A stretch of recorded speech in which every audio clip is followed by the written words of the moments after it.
I'm Gavin Clark with the National Museum of Computing and Reading Museum, and we are interviewing former employees and customers of Digital Equipment Corporation as part of the 60th anniversary of DEC Computing opening its first office in the UK. It's December the 7th, 2023, and we are in Bletchley Park at the National Museum of Computing. I am here talking today to Kevin Murrell. Kevin, let's start with you and the basics. Please tell me your full name and your place and your date of birth. Right, my full name is Kevin Robert Murrell. Date of birth 1959, and I was born in Birmingham, UK. And a little bit about your family background and your parents and how you and your educational background, just briefly. Well, I'm pretty standard actually. I was always quite a science geeky person at school, so did quite well with A levels and things, maths and physics and electronics, and also computing, which was a very new, very smart sort of A level. Went off to university to study. It's interesting. I wanted to go and study computing, but they decided, in fact, that was a bit of a fad, and I should go and do physics. So I did 3 years of physics until I realised I was bored witless with physics, but then discovered computing at university. Okay. And what did your parents do? Were they technology people? Or? No, not at all. My mother was a pharmacist, not really interested in technology, but more chemistry. And my dad ran a sort of printing company, big printing company. So he was always quite interested in technology and always encouraged me as well. Mm. So I think I got a lot of it from my father. Okay. And any other family, brothers or sisters? Or a sister who is a serious sort of tax collector. So, and she does things that sort of, women are always really quite good at that because they're a lot harder than men, because I'd be too soppy with people. I'd let people off, and my sister's rigid. Okay. And so you went to university, and you went to Birmingham University, I think, and you studied what, computer science? No, gosh, no, I did electronics because I'd done electronics at school as well for A level, which was pretty unusual, and then went to Birmingham to study electronics as well. But then, I did a combined course. I did a combined course of physics and electronics, and then after about the second year in university, decided I was fed up with physics. Electronics, I was quite interesting, but then I discovered a computer in the corner of the electronics lab, and that changed everything. What was the computer? It was a DEC PDP-8 that the department had bought in 1966, which in fact must have been one of the very first DEC PDP-8s that came into the UK. Now, I was at university there in the late 70s, so 79, 78, 79. And this computer, the PDP-8, was in the corner of the lab. And we were all encouraged to use it. And the alternative was a huge mainframe somewhere down the road where you sent off packs of punch cards, and 2 days later the report came back and it had failed and so on. But this PDP-8 was there. And everything was available for it. Every bit of information was available.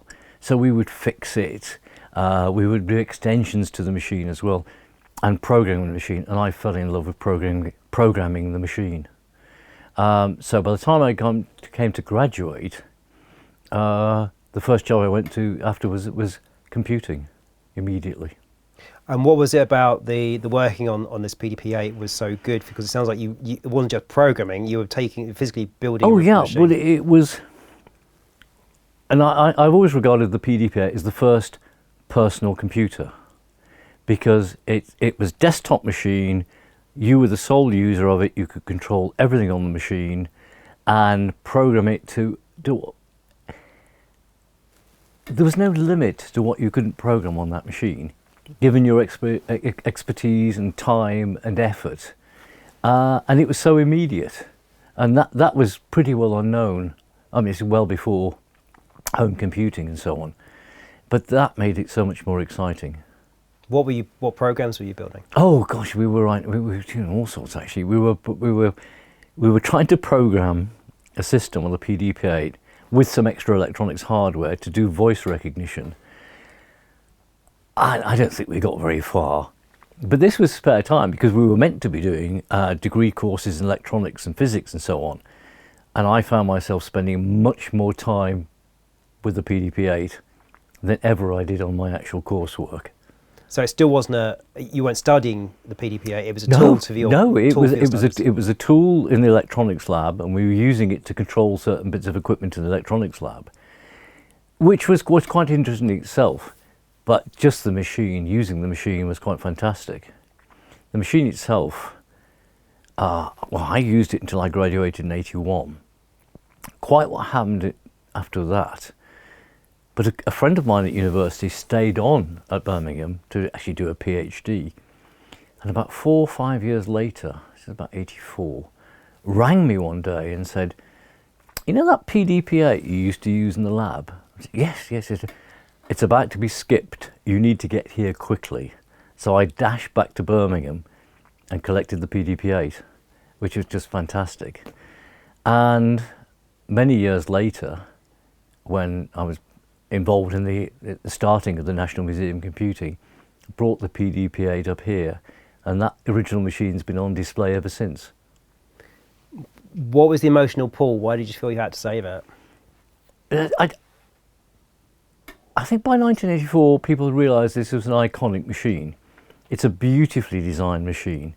I mean, aesthetically it's absolutely beautiful as well. And I had such fond memories, and by that stage I was very heavily involved in computing, still with DEC, as a DEC customer.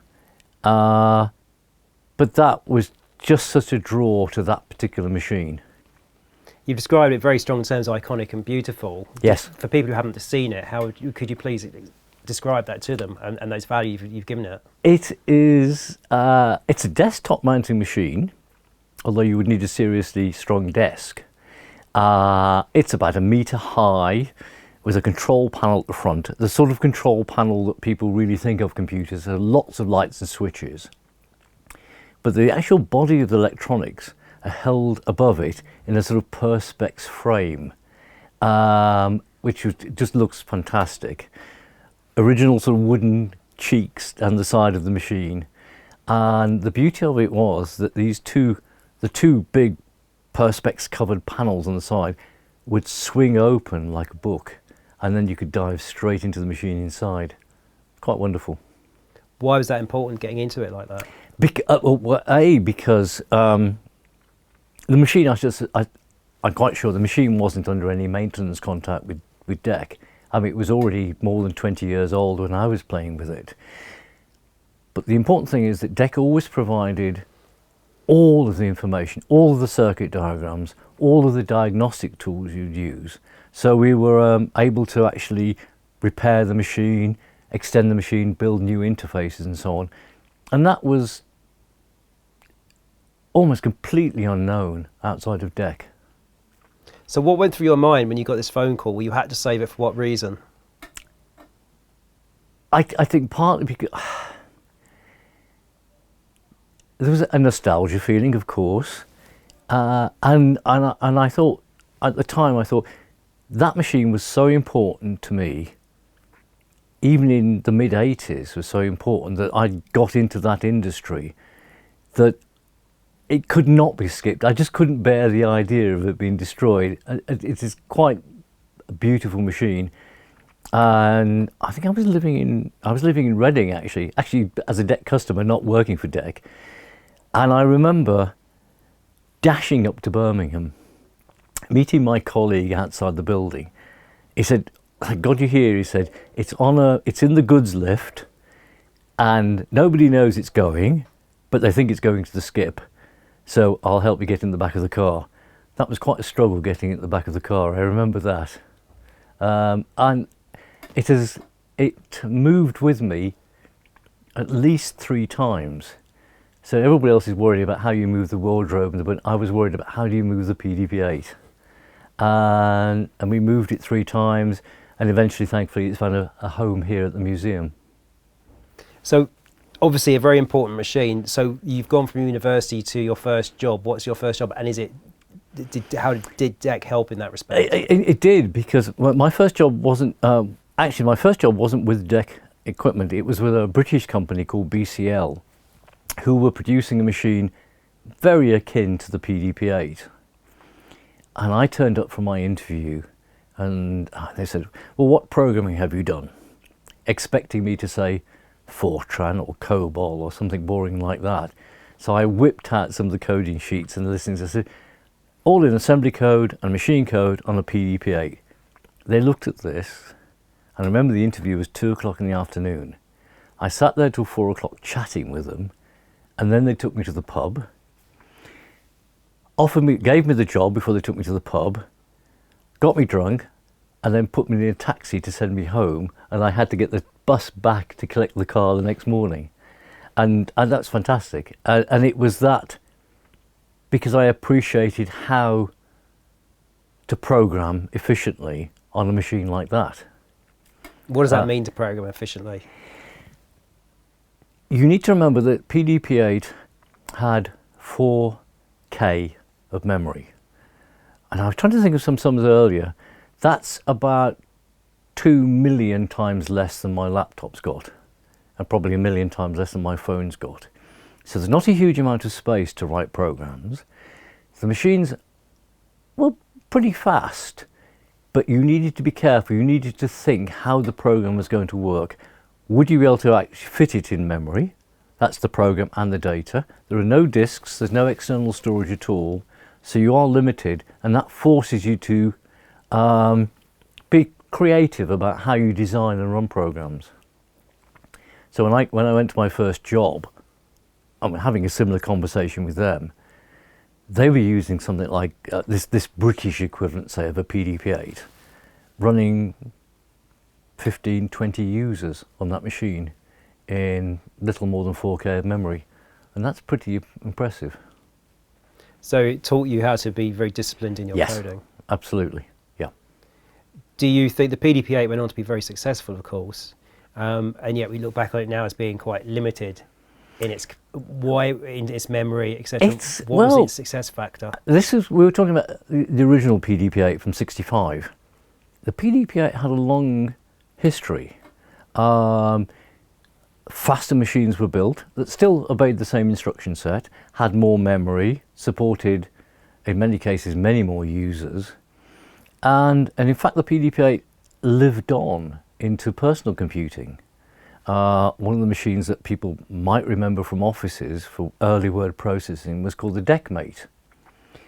And the DECmate looks very smart with a nice screen and a nice keyboard, but inside it's a PDP-8. And that carried on. An iconic machine, really.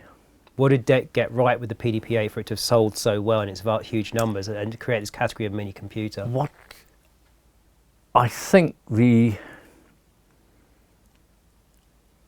documentation and the support, and this is the early days of DECUS, the DEC user group, so the sharing of information. These are the days if you wanted to calculate the square root of a number, there's no inbuilt function in the machine to do that. You would have to write the program.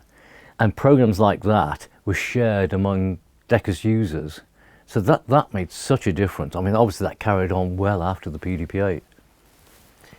So you've gone on there, so that your first job was tangential to DEC, but then, so at what point do you actually start using DEC systems in your first job?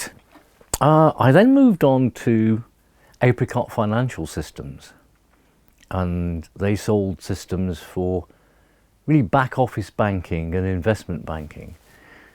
That was all based on PDP-11 machines and later on VAX machines. But the key thing is they were using a language that DEC, really only DEC supported at the time, and that was a language called MUMPS. And MUMPS knocked me out completely. It is one of the, and still is one of the most efficient, integrated database languages all in one package. So they were selling systems to, and this is about the Big Bang time as well, so we're selling lots of systems out there.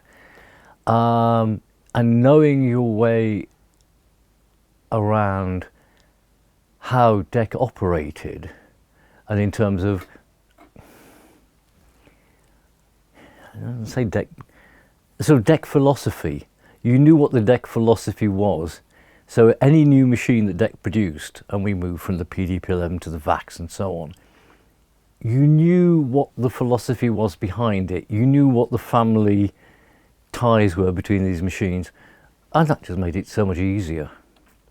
So what was the job you went for at Apricot? And I was a programmer for Apricot, programming mumps, and Apricot at the time reckoned they could teach anyone to programming mumps in 3 days flat, and I just lapped it up and stayed there for about 4 or 5 years actually, and then what did I do then? Then I was looking around thinking I want to do so. I was sort of fed up with the city and dealing with these twerps with their Porsches and the rest of it in the city, and wanted to do something else, but wanted to stick with mumps and DEC. So what systems were you building so you're building financial systems using mumps. Just tell me about why is it so powerful and important, mumps at this point? Mumps, it is, certainly on the PDP-11, it was quite unusual. Typically what one would buy, let's say from IBM or somebody else, is the machine, the operating system, the programming language, and the database tools. With the PDP-11, mumps was the whole thing. It was the operating system, the language, and the database. It was, and still is, extremely fast and extremely flexible for building huge databases. And those databases were important at the time for Apricot Financial. Thinking of the number of transactions that were going through around the Big Bang and so on. That was really quite phenomenal. And nothing else could touch it at the time. And I think really, until after the VAX, the primary supplier of mumps-based systems was always DEC. So, yeah. So mumps is a DEC specific system? It wouldn't be fair to say that, but DEC were the only people that were really supporting it for all of those years until after the VAX. It wasn't really until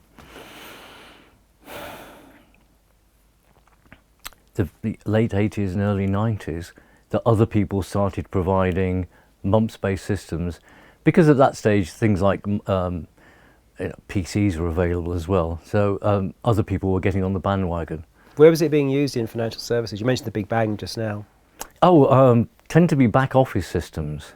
I wrote systems for unit trust managers. I remember coming across DEC, because this feeling of knowing how DEC worked. I remember going to a customer, Refuse Assurance, in Manchester. I was going for a meeting, and they just bought a new DEC system, little PDP-11 based system to manage their sort of unit trusts. I remember I walked into the meeting room, and I looked in the corner, and the machine was rebooting. I remember thinking, that's odd, well, they've just turned it on. Anyhow, we started having the meeting, and I looked over, and the machine's rebooting again. That's odd. I mentioned this to them and said, oh yes, they said, it does that about every hour, is it not meant to? I said, no, it's not bloody meant to at all. Ring DEC. So we rang DEC, who had an office in Manchester. They were out, the engineer came out in about, must have been half an hour flat, and looked at it and said, what's it running? And I said, it's running mumps. Ooh, we don't see too much of that. They're expecting a DEC or big DEC operating system. I said, don't worry. He said, I'm going to replace the motherboard. So I said, and he went up to the car to do something. I came back. I'd stripped the machine down, take the motherboard out. Originally, he came back. What have you done? I said, the motherboard out, ready for you. Plugged the motherboard in, booted it back up. Fine, worked perfectly. I got back to the office the next day, and people were looking at me, and there were sort of whispers, and my boss said, can I have a word? Came in, he said, I've been talking to the guys at Refuge. I said, oh shit, I'm in trouble. I'm going to be in so much trouble. He said, they are thrilled to bits, and I got a huge bonus at the end of the month. But in a sense, it's knowing how, It's back to this DEC philosophy, knowing how everything would work together and what the expectation of the engineer was and the users and so on. So how widespread was mumps in financial services at this point? Was it? Oh, huge, and still is. Yeah. Yeah. Why were they? What applications was it being used for? And did it help with the Big Bang and all that revolutionisation? Well, it's really any requirement for high-speed data database systems. It was the key thing to use. So I was involved in investment banking, back office systems, unit trust management. I moved out of that, but I know very well there are still Coots back office system, for instance, mumps based, and they're still going strong. Personal computers were coming in the 80s. Was there a kind of an overlap between the PC and what? Well, there was, because when I left Apricot Financial, I started working for a GP system supplier, and general practice was just becoming computerized. And the primary language that lots of suppliers into that market used was mumps. So it was terrific. I just walked straight in and was productive from day one. They were some of our big practices. The first practice that was computerized in this country was Ottery St Mary in Devon. That was a PDP-11 based system running DEC mumps. We then moved on because at that stage DEC were producing smaller machines. There was something called the DEC Professional, which is a very nice PDP-11 and a very smart looking box that looks terribly modern, but it's still a PDP-11. And we ran mumps on that for many years. And then eventually migrated to PCs, but still running very fast systems, 30 or 40 users, not a problem at all. And at that stage also, I'm not going to say all, but certainly the majority of hospital systems were always mumps based as well. It's still,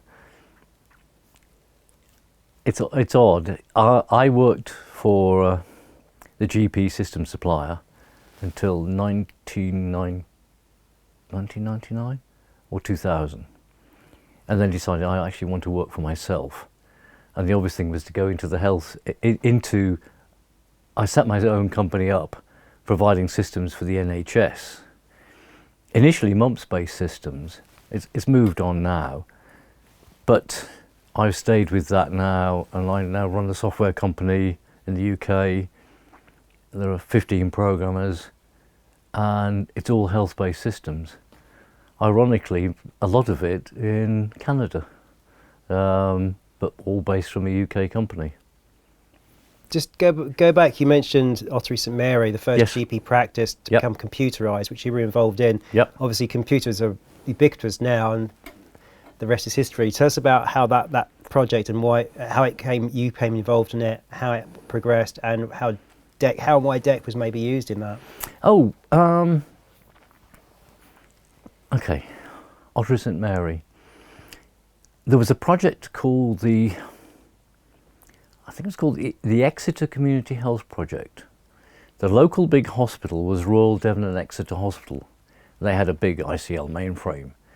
So very early on, Ottery St Mary had terminals back to this mainframe, which got them going and started the system off with patient registration and the issuing of repeat prescriptions. We then, I think possibly the old mainframe was closed down.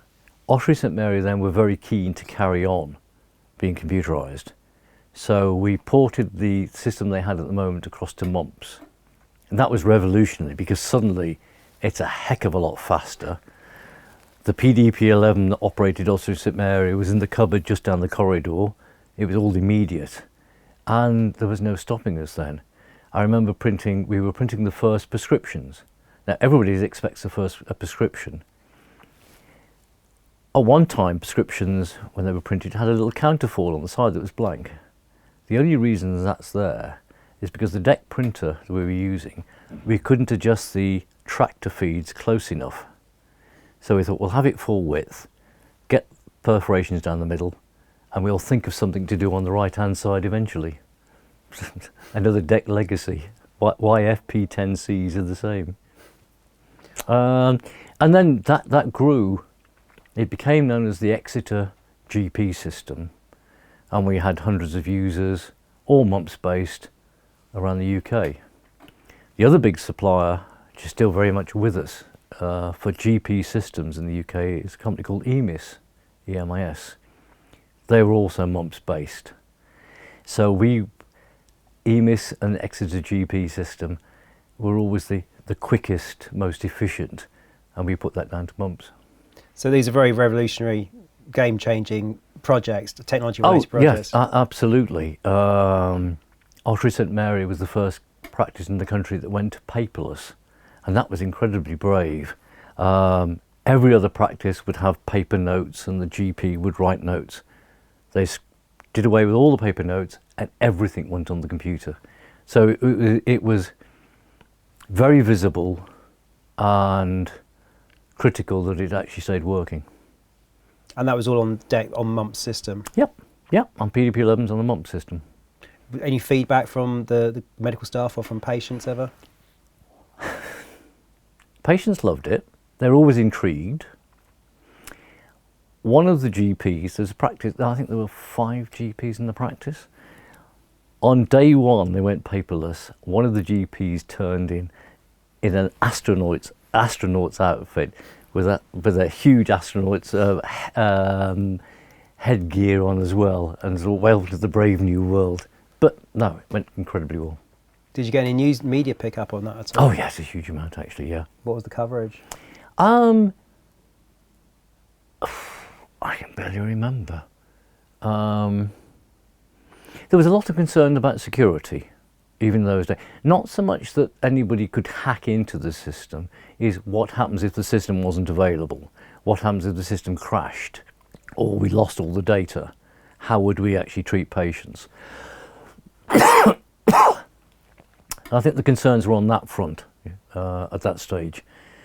But once a few practices had seen it, not everybody went paperless straight away, of course, but they would start doing the more mundane things, issuing repeat prescriptions, sending out recalls for reminders for children and vaccines and so on, and gained confidence in the systems that way. And did you have a sense of how widespread the usage was ultimately for these two systems? I would have thought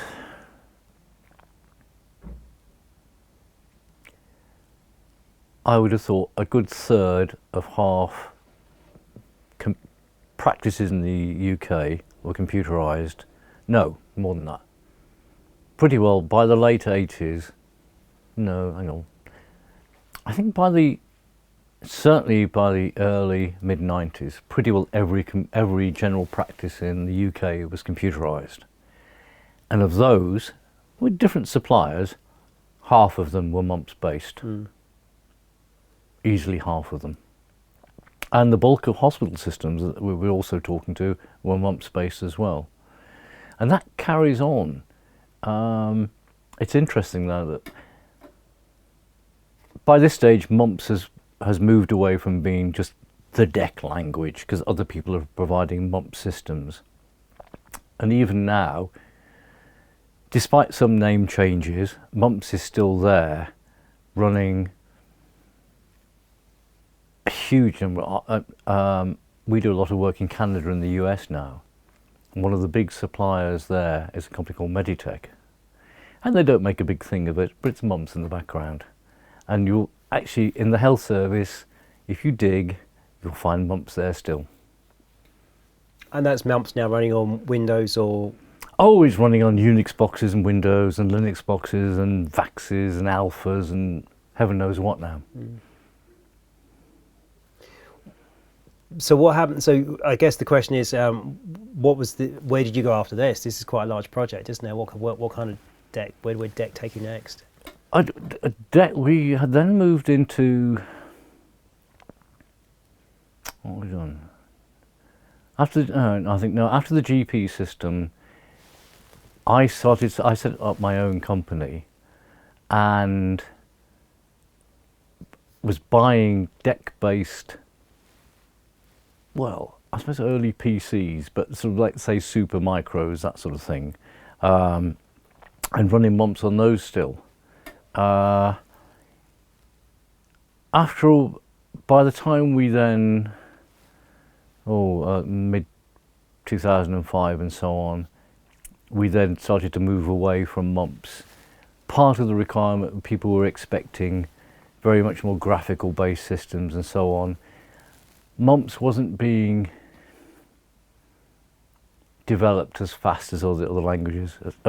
So it says, I guess the Ottery St Mary project obviously is big. If you took a step back, would you say there's any, maybe this is the project, but we asked everybody, tell us in a few words about a project you feel particularly is meaningful to you or says a lot, that you enjoyed. Would it be that one, or are the other projects? Oh no, I think it was the Ottery St Mary and the practices after that. As I say, it became the Exeter GP system, which was an organisation run by general practitioners, the early general practitioners that used it. So I was travelling all over the country, and I had an absolutely wonderful time actually, because the early GPs that used it were technical evangelists anyhow as well. So I had a great relation. I've still got friends with many of them. I think that was the most exciting. Everything was groundbreaking. You didn't know if you would actually do something. You would start promising things and then going back and thinking, how the heck are we going to do that? But at that stage, there was nothing we really couldn't do. The hardware now is pretty, or by then was pretty bulletproof. If one bought a big super micro from DEC, it came out of the box, you plug it in, and you know it would work. It was sometimes a bit trickier with PDP-11s. They did require some effort, and there were some problems and so on, but were generally very quickly sorted. Well, I was going to ask, obviously you were very much on the sharp end of implementing the DEC systems. How were they? I mean, you built a successful career on them. I mean, tell us a little bit about what they had that made them so good, either from a performance or reliability perspective.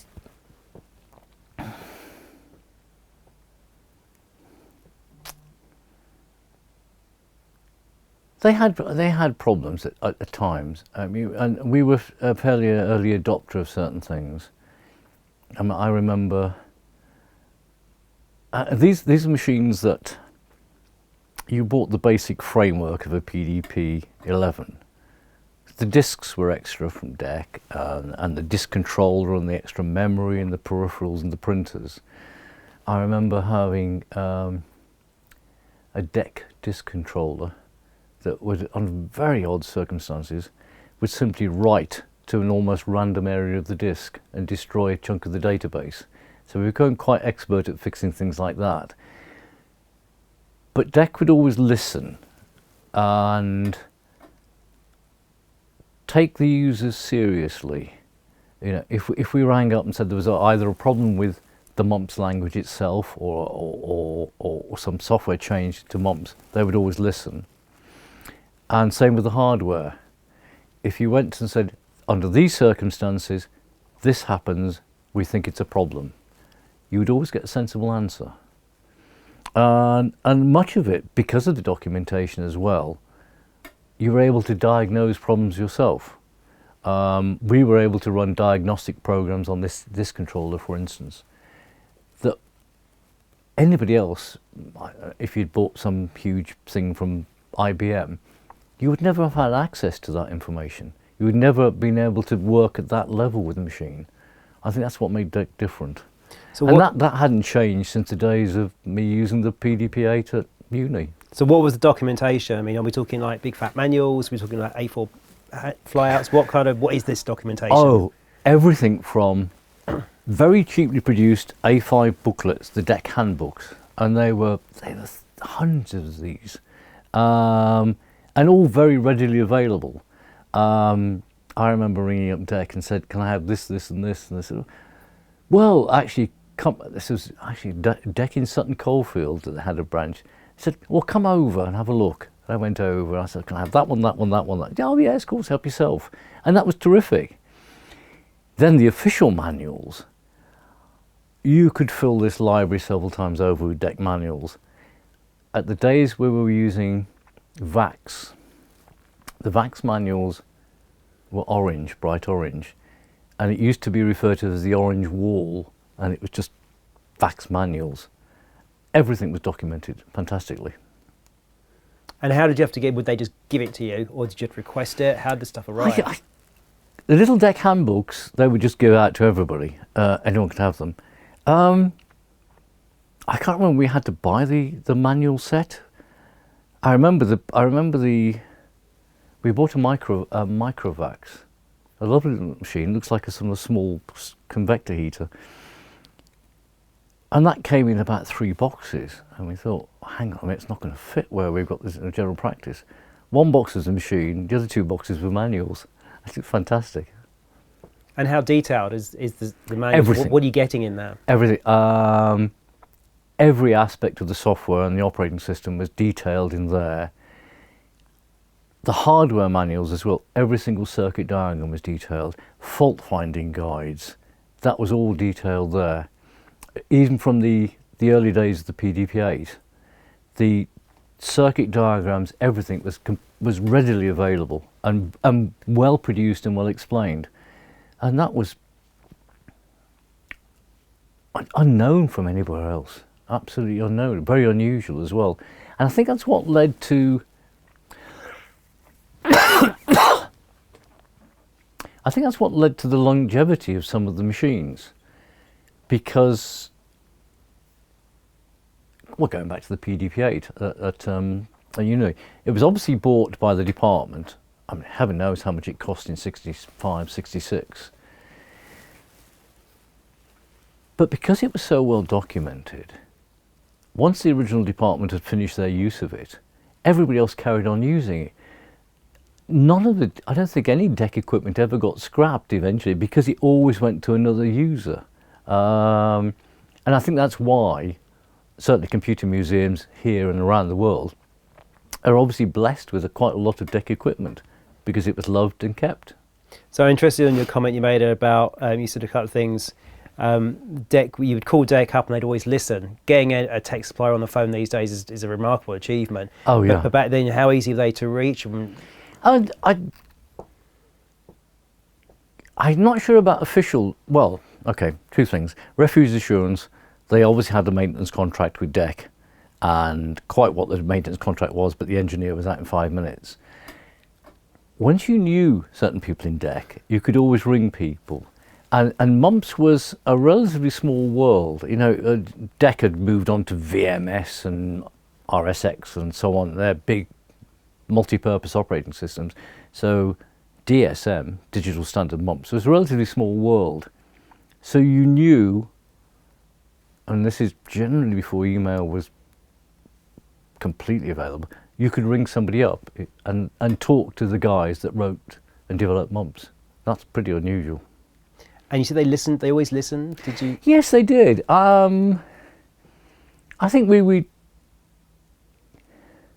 I'm a programmer still, and we don't suffer fools gladly. So I think if once you'd actually thought, well, we can document this, we can repeat it, and have the conversation with DEC, they appreciated that we'd actually done some work for them, and they would always listen. Would they take changes on? What kind of changes did you suggest? Oh, there were changes about first stage, things like new peripherals and new types of connections, and network connections were coming in as well. So they'd always help and advise, and we would. I remember ringing them up about a connection. DEC had a very DEC-specific way of connecting terminals called LAT, Local Area Transport, and we had been asked to connect to a LAT-based system, a different DEC-based system, I remember ringing up somebody in, I'm sure I got a feeling it was the States, and said, "Are you planning to do a lat connection for mumps?" And the chap said, "Why?" I said, "Well, because this is how much do you know about it?" So I explained what I knew. He said, "It's in the next release, I'll get you a copy." And that was it. It's fantastic. And that unknown elsewhere. Unknown. Did you have dealings with other tech suppliers? Could you kind of compare? Yeah, yes. Yes, because we were buying terminals and printers and things like that, and some modems from other people. And you never had that relationship. But I perhaps that I was just lucky in that period. That perhaps other people didn't have that same relationship. Perhaps I think very small suppliers, a very small manufacturer, you might have that relationship. But DEC are pretty big by that stage, and the fact you could still talk to somebody was fantastic. And do you think, obviously DEC had a long and distinguished history, and you've worked with their systems for a long time. Did you kind of, the company went through a lot of changes. Did you notice any change? We all know what happened ultimately, but and support was something you ended up having to pay for. All these little things crept in. Did you notice a change in the relationship over a period of time? I suppose, yes. When I started on my own in the early 2000s, late 1999, 2000s, we were buying DEC not minis, PCs and so on. It was a bit more like dealing with anybody else by that stage. It had changed. I think it had to change, frankly. But no, I mean, of course, DEC didn't always get everything right by a long chalk. I was one of the first users probably one of the first users in the UK of the DEC Rainbow, which I thought was a fantastic machine, a lovely machine. But when it was first released, you needed special DEC discs, and you couldn't format discs in it, floppy disks and so on. Then they changed that fairly quickly. But they had some quirky machines by that stage, and things then, I remember someone saying, "Oh, it's not the same as it used to be." Well, of course it isn't. Things move on.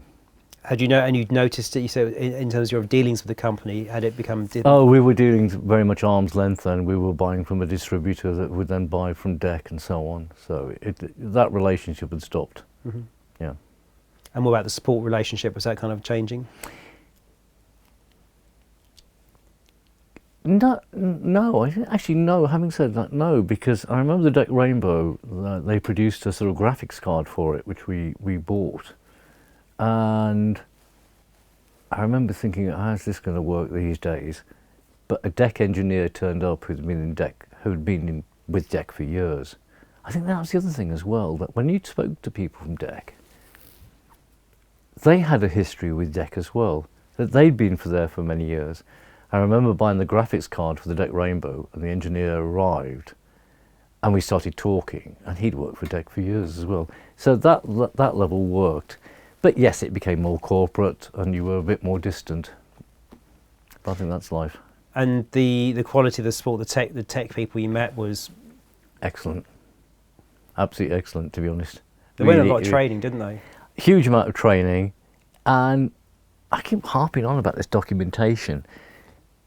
The documentation they had, which they shared with us, was incredible in terms of fault finding guides and identifying. The other thing was the diagnostic tools they would provide.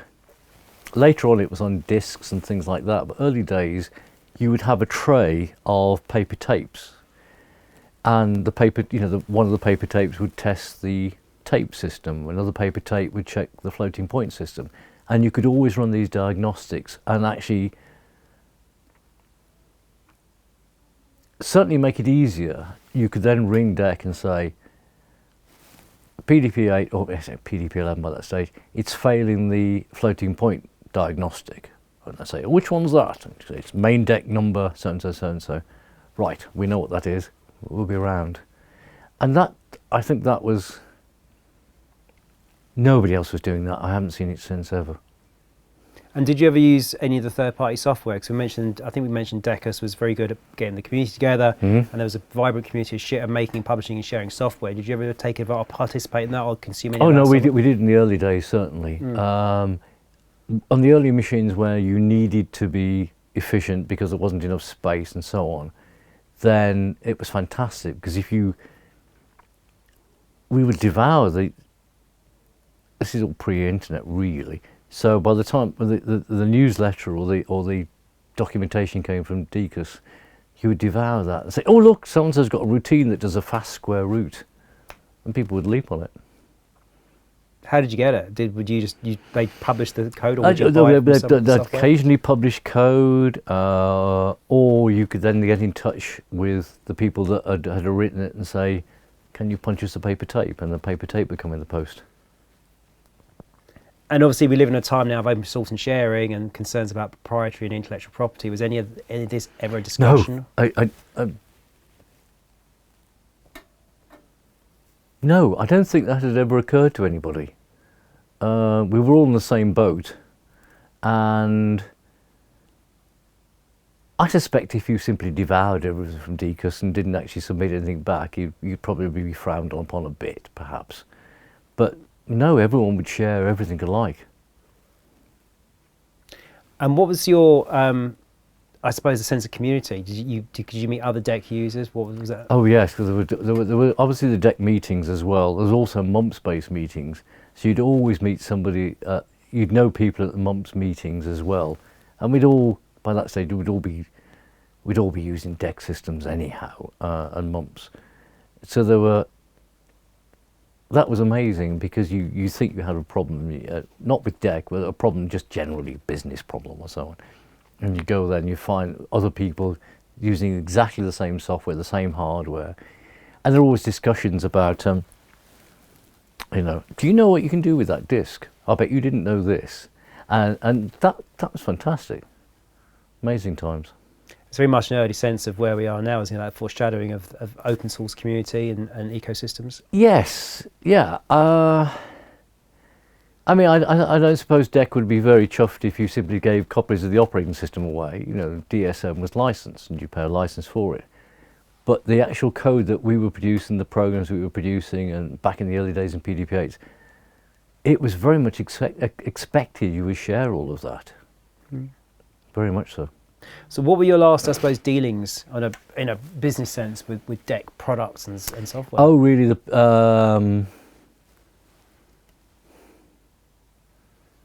Really towards the end of the 90s, and buying DEC PCs and the occasional DEC laptop. But frankly, by then there were cheaper and faster and better options by that stage. Well, DEC can also like to think they make a better PC for a better use and user. That didn't really bear out, did it? No, not really. No. I mean, having said that, there were obviously we still had customers running big VAX systems and so on, and they were being well looked after still. But we were never in a position to do that. We went on the PC route and the mini computer route. So did you notice DEC was acquired, Compaq, HP? Did you notice that? Did it make an impression upon you? Christ, yes, it did. I don't know whether it was leaked particularly, but I remember when everybody felt shell-shocked, frankly. How can DEC be bought by some twerps that make crappy PCs called Compaq? Everyone was just, shell-shocked almost, really. It was unbelievable. It was a relief later on that HP took over. At least HP are an engineering company, but no, the Compaq takeover was just horrible. What it could have been like, what it must have been like for the DEC employees, I can't possibly imagine. So nobody saw that coming. You didn't see that coming. Nobody I knew did at all. Everyone was equally aghast at the idea. And what do you think it's, I suppose you're here at the National Museum of Computing today, we have a PDP-8, many DEC systems. Why is it important that PDP-8 is out there today? What does that represent? I think that I regard that PDP-8 as the start of personal computing. It's on display in our personal computer gallery, which of course then moves into BBC Micros and Sinclair and all the things it did in Britain. But that was the first machine that a small group, or even one person, could actually buy that machine and have that machine for their sole use. And that's 1965. That was revolutionary. And what do you think is DEC's legacy? And what is its kind of, I guess it isn't in the world as a whole, and what is its legacy for you? For me, it's mumps, the language mumps. Had DEC not carried mumps for as long as it did, it would have withered on the vine. DEC supported it. It wasn't their main. I suspect at times it must have been a pain in the neck for DEC themselves, but that's a huge legacy. And we're not using DEC systems now. Hardly, well, nobody is. A few VAXs around and so on, and alphas, but mumps carries on. And if DEC hadn't have acted as the, I don't know, the mother of DEC, or whatever the surrogate is of the DEC, it would have died on the vine, and that would have been sad. So the preserving, extending of mumps would be the... Yeah, I think that because they supported mumps through the PDP-11 and VAX and so on, and produced new versions, supported it in terms of technical changes. You know, they would support new connectivity through networking in mumps. Nobody else was doing that at all.